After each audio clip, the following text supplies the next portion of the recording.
Olá, sejam bem-vindos ao programa Ponto e Contraponto da Onconews. Hoje a gente vai ter a honra de ter como convidados o Dr. Jesus, coordenador da ginecologia oncológica do ICESP, o Dr. Ronaldo Costa, do IBCC, Hospital Alemão Oswaldo Cruz e da Beneficência Portuguesa.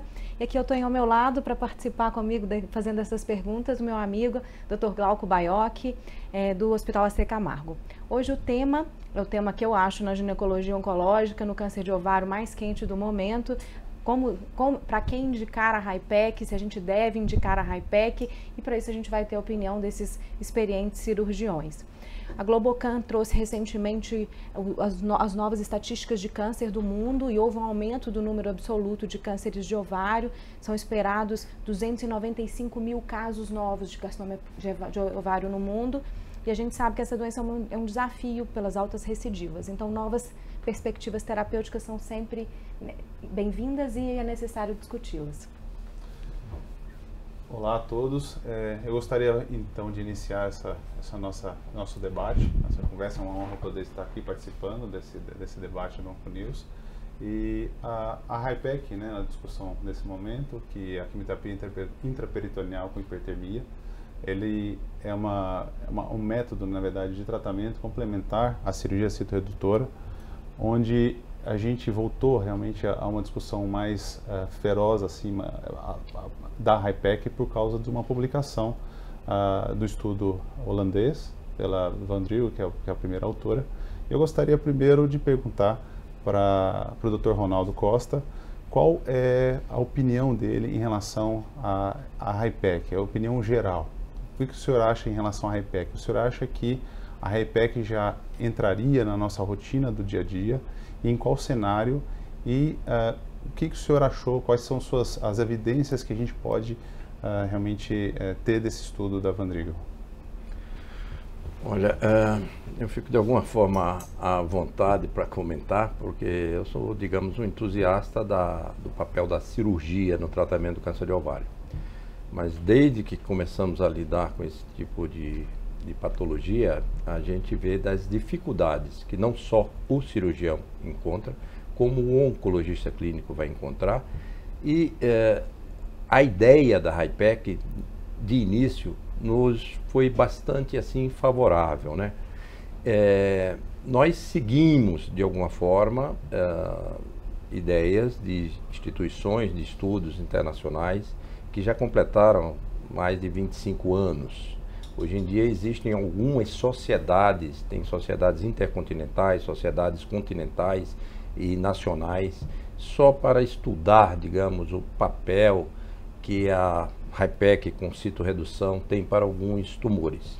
Em relação a câncer de ovário, talvez tenha sido os resultados mais recentes.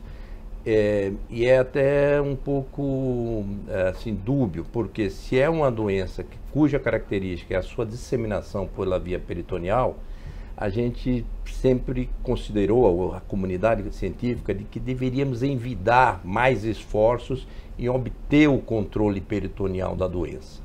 Então, nesse aspecto, o HIPEC, com a citoredução, tem se mostrado algo bastante interessante, tem sido bastante estudado. Eu vim recentemente de um desses congressos, que é da Sociedade Internacional, foi há 2 semanas atrás em Paris, reuniu cerca de quase 900 colegas, digamos, muito especializados, era especificamente um congresso sobre a HIPEC. E poderia dizer, tentando responder a sua pergunta, Glauco, até o momento não é considerado standard em lugar nenhum do mundo. Agora, se você pergunta, continua se estudando? Sim. Continua, tem vários trials, vários estudos multicêntricos internacionais, tentando descobrir, tentando chegar a um resultado que satisfaça, sempre sabendo que não vai ser uma panaceia, não vai ser um tipo de tratamento adaptável ou indicado para todos os casos. mas para alguns casos, alguns nichos, alguns subgrupos de pacientes, talvez venha a contribuir positivamente. Doutor Ronaldo, apesar do senhor, nós não termos ainda um dado definitivo em relação ao benefício e qual cenário seria usado a HIPEC, na opinião do senhor, em qual cenário deveria ser investigado? No momento de um tratamento primário do paciente, numa citoredução primária, no momento de um pós-quimioterapia neoadjuvante, um tratamento primário, ou após uma recidiva? Qual que é a opinião pessoal do senhor, apesar de a gente não ter ainda essa evidência de literatura? A maioria dos estudos, todos eles às vezes com séries pequenas, retrospectivos, inicialmente foram focados na doença recidivada. É onde você vai encontrar um maior número de publicações. O estudo que você comentou do grupo holandês, é um estudo multicêntrico, mas holandês principalmente, ele enfatizou a indicação da HIPEC durante a cirurgia chamada de intervalo, ou seja, após uma quimioterapia neoadjuvante. E isso, de alguma forma, serviu para equilibrar os resultados, no sentido em que a randomização foi feita no momento após a citorredução. Quer dizer, como foi considerado ótimo, seriam candidatas a uma randomização. E naquele momento randomizavam, um grupo recebia, outro não. E tanto é que os resultados passaram a ser bastante confiáveis. Quer dizer, mostrou o resultado, não estou dizendo porque pelo fato de ter sido positivo, mas são resultados bastante considerados. Há, neste momento, um segundo estudo em andamento, que na verdade não está aberto, mas está proposto, estabelecido, no qual se estudará o cenário da HIPEC, também um estudo holandês, na cirurgia primária, ou seja, naquele grupo candidato a uma cirurgia primária, seria feita a randomização após o final da citoredução, sendo considerada ótima, se recebe HIPEC ou não, e todas elas receberiam a quimioterapia neoadjuvante. Esse é o OVIPEC 2, que vai levar ainda alguns anos, ainda nem está aberto esse estudo.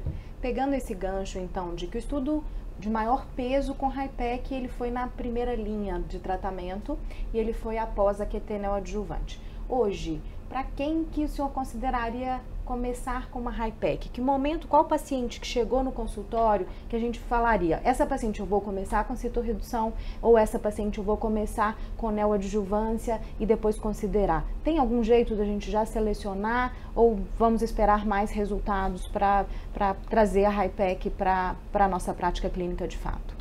Eu considero que no momento atual, pelo menos nós temos um embasamento de um grande estudo. Alguém já comentou que para você realmente conseguir mudar paradigmas, você precisaria de pelo menos 2 bons estudos concordantes, né? No momento temos um, estamos esgotando esse estudo. Eu acho que esse cenário dentro após a cirurgia a quimioterapia neoadjuvante, é um bom cenário para você indicar. Você já vai ter avaliado o grau de resposta, só tem indicação naquelas pacientes que respondem, que são aquelas que você vai fazer a redução de intervalo.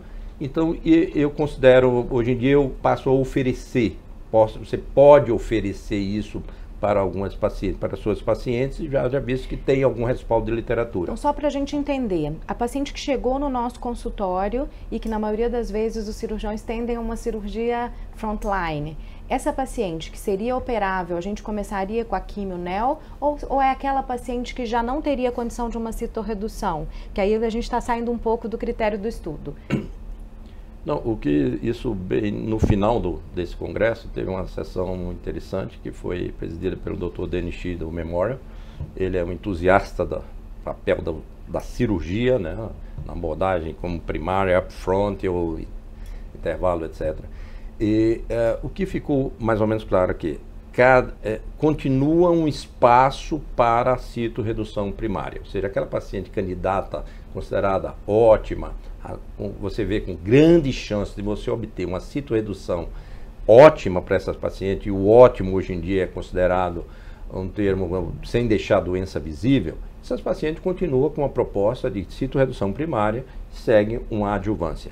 Aquelas pacientes com doença avançada, em que não são candidatas para uma boa taxa de sucesso de uma citorredução primária, essas seriam oferecidas a quimioterapia neoadjuvante iriam para redução de intervalo. Neste momento, você já poderia antever que, olha, existe inclusive a opção de lançarmos mão da HIPEC, né? Porque Doutor Jesus, comunga dessas ideias, quer fazer um contraponto ou acrescentar? Sim, eu acho que eu gostaria muito que a HIPEC fosse realmente uma opção para o câncer de ovário.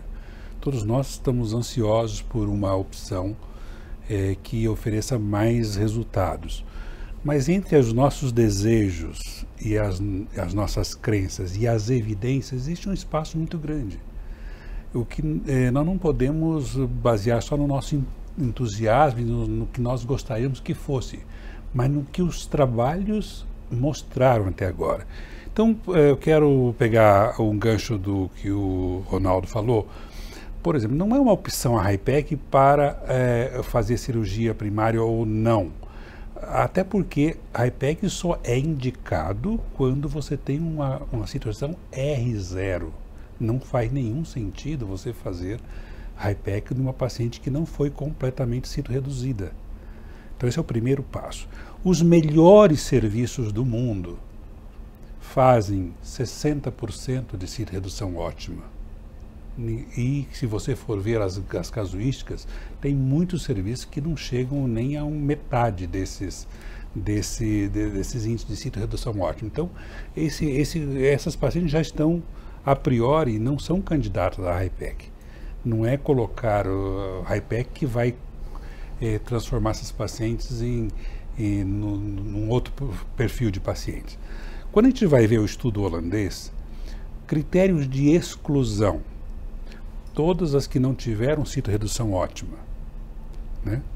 E as pacientes que tinham uma performance ruim, só de boa performance. Coloca esse filtro e vai ver quantas pacientes sobram candidatas. Pequeno. A outra coisa, existe um bias que nenhum estudo consegue 100% resolver, que é a qualidade da citoredução. Toda HIPEC, toda paciente que vai para a HIPEC parte de uma boa citoredução, porque ela chegou a R0, para poder fazer a HIPEC. Mas e se fosse só essa boa citoredução, sem HIPEC? Será que por isso só já não daria uma melhora no prognóstico? E o estudo holandês, com todos esses critérios de só citoredução ótima, paciente de performance status boa, o que ele conseguiu? Conseguiu 4 meses de intervalo livre de doença a mais e 1 ano de sobrevida global a mais. Não é pouco para câncer de ovário, mas não é uma coisa também fantástica.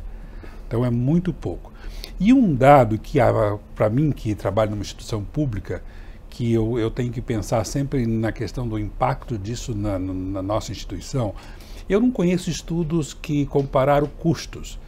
Tem um estudo italiano que faz uma comparação de uma casuística que não é muito grande, de pacientes com HIPEC e as pacientes que fizeram só citoredução primária. Você sai de uma conta que, convertida para reais, de R$37 mil por paciente para R$98 mil para a HIPEC. Será que nós podemos dizer que no Brasil, com a qualidade da citoredução que nós temos, com a performance das nossas pacientes, que seguramente é muito pior, com o suporte que nós temos e com esse custo, nós podemos juntar tudo isso e falar assim, esta é uma opção para a gente defender? Eu não me sinto nem um pouco confortável em dizer. Eu acho sim, concordo com o Glauco e com o Ronaldo, que isso é uma área que nós precisamos conhecer melhor. Então, que todas as grandes instituições devem ter um projeto para a gente conhecer aquele nicho que, no meu feeling hoje, é um grupo muito, muito restrito de pacientes que é candidata e que pode se beneficiar. Então, para fins de pesquisa, a gente explorar isso e depois, evidentemente, com as informações que vão surgindo, com o conhecimento, se procurar outros nichos. Mas hoje, quer dizer, com as evidências que temos, não dá para dizer que isso é uma conduta defensável. Eu gostaria de ouvir os outros. Eu vou aproveitar o gancho, doutor Jesus, em relação a uma das críticas do estudo da Van Driel, é a sobrevida que foi alcançada. Né? Se a gente for, o braço que não fez a HIPEC, ele teve uma sobrevida de 10 meses, de sobrevida livre de doença 10 meses, e o que fez a HIPEC 14 meses, como o senhor comentou. No caso da sobrevida global, isso ganhou os 12 meses, mas que realmente não foi nada tão bom assim, era 33 para 45 meses. Se a gente for ver os dados de literatura que a gente já tem, com quimioterapia neoadjuvante, o braço que fez quimioterapia neoadjuvante do estudo do RTC, do Vergot, a gente vai ter, de sobrevida livre de doença, a gente vai ter 12 meses. E se a gente for pegar, os pacientes que fizeram citotoxicação completa, sem HIPEC, está 38 meses. Então a gente realmente começa a questionar muito essas sobrevidas que não são tão boas assim quanto a gente imaginava. O estudo, o poder do estudo era de 80%, então a gente já começa a tem que imaginar que você pode ter 20% de chance de ter um estudo que não teve, digamos, poder estatístico realmente. Se você repetir, você pode errar, né, esse estudo. 20% de chance de estar errado, digamos assim, os resultados, né, se reproduzido. E outro dado importante, que em relação à sobrevida, você tem uma diferença, em geral, é mais difícil você ter uma diferença entre a sobrevida livre de doença do que a sobrevida global. E a global foi melhor a diferença foi maior do que a livre de doença.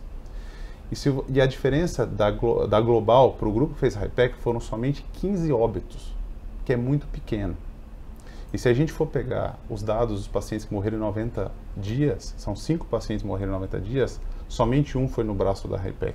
Então você tem aí 4 pacientes que foram no outro braço. Então realmente são algumas críticas importantes que a gente tem que pensar no estudo, que tem até o bias. E alguns centros que entraram incluíram um número muito pequeno de pacientes, né? Então eu acho que é muito importante, que é um estudo extremamente importante, que coloca a HIPEC novamente no nosso dia a dia. Mas lembrar também que na ASCO de 2017, o estudo foi apresentado, o estudo coreano, que era de HIPEC no tratamento primário ou pós-quimioterapia neoadjuvante, que não mostrou nenhum benefício sobre vida livre de doença nem global e não está publicado ainda. Então eu acho que a gente tem que olhar com muita clareza. Em relação às sobrevidas, o que o senhor acha, em resumo, o que o senhor acha dessas sobrevidas? Se seria suficiente ou não seria, se seria o esperado mesmo, ou se no dia a dia a gente esperaria uma sobrevida melhor mesmo com quimioterapia neoadjuvante? Eu sempre coloco com muito cuidado a análise da escolha. É muito difícil você randomizar câncer de ovário, porque são tantos os fatores envolvidos. O simples fato de você pensar que vai incluir no trabalho, intuitivamente você já cria uma certa expectativa daquilo. Eu acho que são doenças difíceis de você randomizar. No estudo holandês a gente vai ver a duração da cirurgia é muito maior, houve mais ressecções multiviscerais do que no braço, então não são grupos totalmente iguais e o resultado precisaria ser muito maior para nos entusiasmar, um resultado que estão muito próximos e próximo inclusive de outros estudos que não fizeram, né? Eu acho que como oncologista clínico também, o estudo nos traz algumas preocupações. Por exemplo, a qualidade de vida ter sido praticamente igual no braço da HIPEC e no outro braço. Quimioterapia per se é tóxica, quimioterapia intraperitoneal, eu fui visitar o campo, tá? Não estou falando de pouca experiência, não. Eu acompanhei HIPEX, é um procedimento muito grande. O tempo operatório entre os dois braços foi praticamente igual no estudo. O tempo operatório, não, desculpa. O tempo de internação hospitalar e a qualidade de vida. Então, acho que a gente está muito alinhado de que é o primeiro grande estudo de fase 3 positivo. A gente, na oncologia clínica ginecológica, a gente deu um super passo com dose densa do Katsumata, não foi reproduzido. A sobrevida global mediana era de 100 meses no dose densa, longe desses 40 meses que a HIPEC conseguiu agora. Outro, a quimioterapia intraperitoneal com catéter trouxe ganhos de 1 ano de sobrevida, a complexidade toda não nos fez incorporar e agora, passado o tempo, veio o GOG 252 que falou que a quimioterapia intraperitoneal com catéter não é tão boa como os primeiros estudos mostraram. E a logística do procedimento, ela é muito complexa, né? Porque você para ser mais próxima do real, teria que randomizar depois de terminar a cirurgia. Isso. Um grande bias, mas aí, então, foi antes. Na verdade, eles fizeram, se o paciente achava que era, foi antes, na verdade, não foi depois da citoredução, foi antes da citoredução. Quando eles começavam a cirurgia, eles falavam assim, é passível de citoredução, eles já randomizavam. Isso gera um viés enorme no cirurgião. Gente, eu acho que vocês estão, a discussão só vai acalorando. Esse tema é muito, muito complexo. Eu acho que essa busca da gente trazer novas tecnologias para uma paciente que recidiva na maioria das vezes. A biologia molecular também vai trazer está trazendo grandes apostas, e quem sabe a gente vem com coisas menos agressivas. Eu estou apostando na oncologia clínica, mas vamos ver. Acho que a discussão foi excelente. Esse dado não tem como a gente ignorar, é um dado muito importante, com ganho de sobrevida global. Precisamos de mais estudos, sim. Pode haver alguma paciente que já se beneficie. Eu acho que todos nós estamos considerando a HIPEC como uma possibilidade quando a gente tem uma paciente com carcinoma epitelial de ovário. Alguma palavra final vocês querem deixar para a gente encerrar?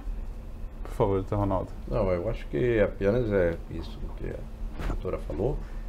Alguns estudos estão em andamento, vários estudos, tem tanto no cenário na cirurgia primária, na cirurgia de intervalo, na cirurgia de resgate, nos casos de recidiva.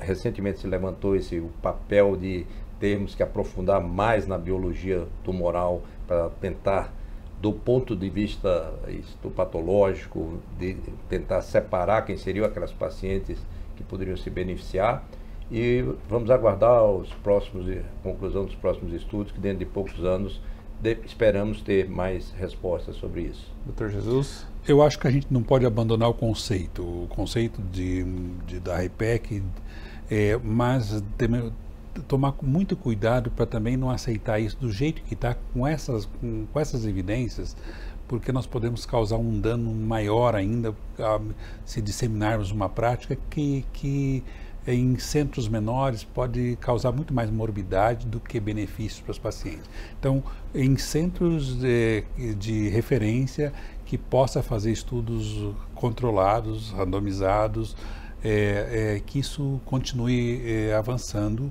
como pesquisa, mas não como prática clínica já implantada.